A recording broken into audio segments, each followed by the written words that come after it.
Artificial intelligence has become so advanced, it has now surpassed human performance on several basic tasks. 2 decades after music piracy threatened the music industry, it's facing another reckoning. So an AI that's actually doing my job, maybe that feels a little more threatening. The pace of change we are experiencing today is the slowest pace of change you will ever experience for the rest of your life. If you're 10 today, by the time you're 60, you'll experience a year's change in 11 days. Computer giant Dell has announced a major reorganization of its sales division, resulting in layoffs as a part of a strategy to modernize operations and focus on artificial intelligence.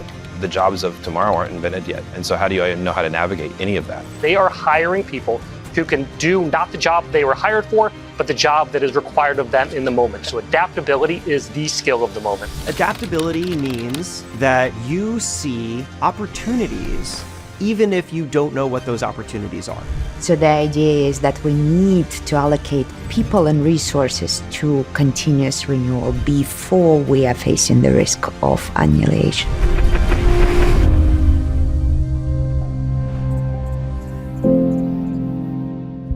A lot of people are afraid of AI, and that's because they think that it's going to either replace them or significantly alter the work that they do.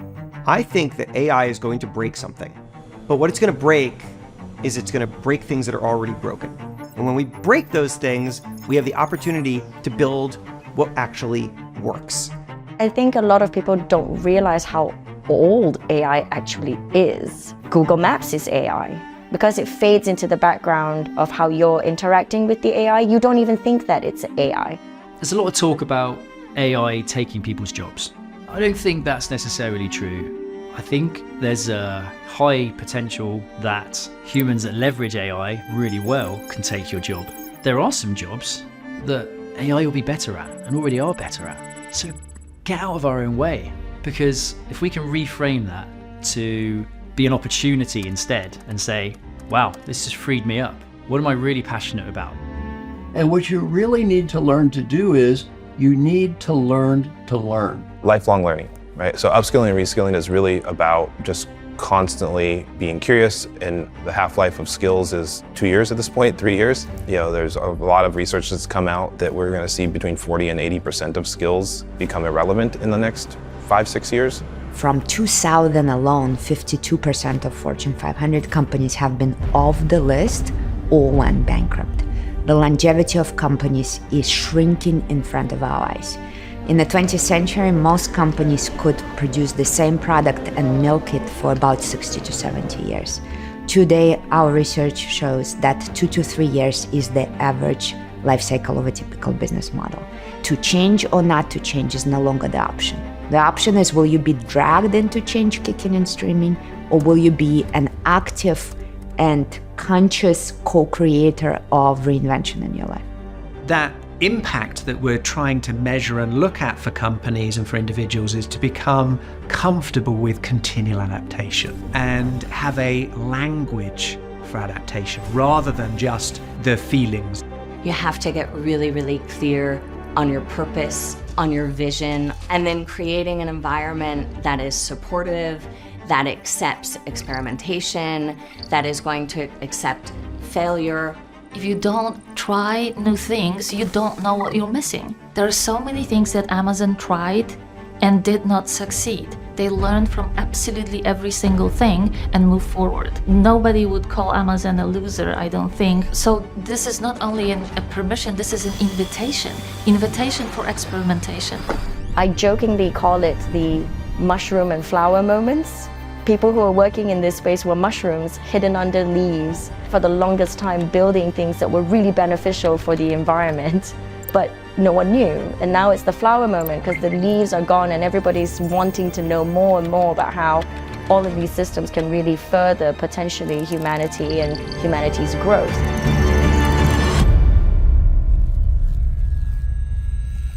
I think the notion of like 10,000 hours to become an expert is a misnomer now in the environment we're living. I think the power that we have with the tools that are coming around us is that we're gonna be able to do what people could do in 10 lifetimes in one.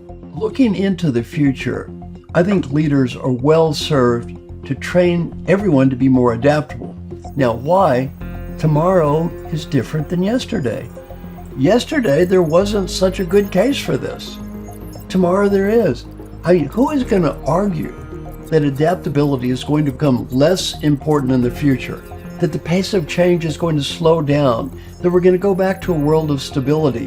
Not going to happen. I can almost guarantee that if your answer to me as a business executive is we've always done it this way, that you are going to be just dead flat wrong. And that unless you're willing to consider very different options, you will be left behind like the dinosaurs. It's a great starting place for any organization, just to go, let's map, let's find our gaps. This is where coaching, the AI, collaborations, teaching others when you've had success, leading the way. The first thing that comes to my mind when I think of adaptable is water. You pour water, it takes the shape of that container. But at the essence, it's still water. One of the first problems that had to be solved is you had to identify the actual problem itself. So we've now identified that as a workforce readiness gap. And what that means is there's basically three vectors in which organizations are not prepared. Skills, so coming back to learning, coming back to how do we meet people where they are on that journey, become more adaptable itself in how we approach learning. Expectations, what should I expect of my organization? There's 5 generations in the workforce. They all have different expectations. And the last is just visibility. And so organizations are struggling to have visibility into their actual workforce. What skills do I have? What skills do I need? How do I navigate this complex puzzle of all these moving pieces? And so that's the problem. The solution is having to address each of those gaps. It's a very challenging thing for companies to do well, but this is where it comes back to what we're doing with the whole workforce agility platform. It's about giving the companies the tools they need to be able to accomplish that. Change is accelerating, and as a society, we don't really have a button that says enough is enough. And I actually feel that sometimes we need to slow down in order to consider and reflect where are we going and why. So in a room of 100 miles an hour of technology, of transformation, of all of this pressure, being able to understand what are my own adaptation terms, what are my values, how am I deploying my skills? When I then enter into a room that felt like 100 miles an hour, it will still be 100 miles an hour, but now it will only feel like 50. I can make it feel more like a speed that I'm comfortable and happy with. And I think that's the magic and the opportunity of getting in touch with your adaptability intelligence. It's very easy to let the ego in first and say, I'm great with change. We were going into organizations as consultants, and the words that were coming out of their mouths were all fantastic. We want to change, we're going to shift our culture, be more innovative. And you go back in 6 months' time, nothing's changed. So why is that? And that was the adaptability gap. That's why we started this in the first place. Adaptability is a critical factor in today's workplace. We're right on the cusp of being able to do something about it, and that's what makes AQai so important, because they have a simple assessment that really points us to what can I do differently. I don't think it's about I have to throw away everything I've ever done. Instead, think of it as an aid to improve your world. Technology and AI can only help us do a better job of the things that only humans can do. We can only have the compassion. We can only have that real decision-making that involves people's lives. And that's what's so important for leaders right now, is to be able to incorporate the technology, the artificial intelligence, to be able to help people become more of the person they're supposed to be, become more of that gift, that talent, that unique aspiration that everybody wants to be, but they don't even know where to start. And that's where the AQai model helps people understand their challenges with that. So the ACE model came out of our research into understanding why, when, and how people adapt to change. ACE stands for ability, character, and environment. And inside those, we have 5 subdimensions that we get real accurate measures on how people are equipped to be able to adapt, and the effect of their environment on their adaptation. And that's one of the most unique elements of the AQai model, is understanding that the environment plays a huge role in a person's ability to have either flow or friction when it comes to change. When it comes to uncertainty going on, they have to be able to have that support from that company, to have that psychological safety in order to fail. What we're looking at doing is being able to augment our human endeavors, so augment coaches, augment leaders to be able to expand their value, expand their reach, and help teams go through those inevitable transitions of change. By going through this process, people are going to learn about themselves. And when they learn about themselves, that's when they learn how to talk to people, how to follow up, and actually how to get input on, am I becoming this adaptable leader I want to become? The question is, how can we make sure that AI is utilized in a way that supports coaching and coaching clients, and at the same time that it's not abused in some way? What we're finding most organizations is those that value people and humans' performance, and they're looking to make sure that the transitions that are going on, digital transformations, affect humans in a humane way. It's those that value people and value the impact and purpose. Those are our ideal kind of partners that we love working with. We are a building and infrastructure engineering company. We look at ourselves as being a national company with a local presence. What we elected to do was anybody that joined our company through mergers and acquisitions, we would request that they take the test. And again, we did the same thing for new grads. And what we were able to do is we were able to get results, and we were able to get individual results. And we were really concerned of the anxiety level that people might wind up getting because of that transitioning. Looking at that adaptability and seeing what it's doing as far as mental health is concerned, to us is one of the key pieces of it. Now, if we can do something to help people to cope with that, first of all, it's good for mental health.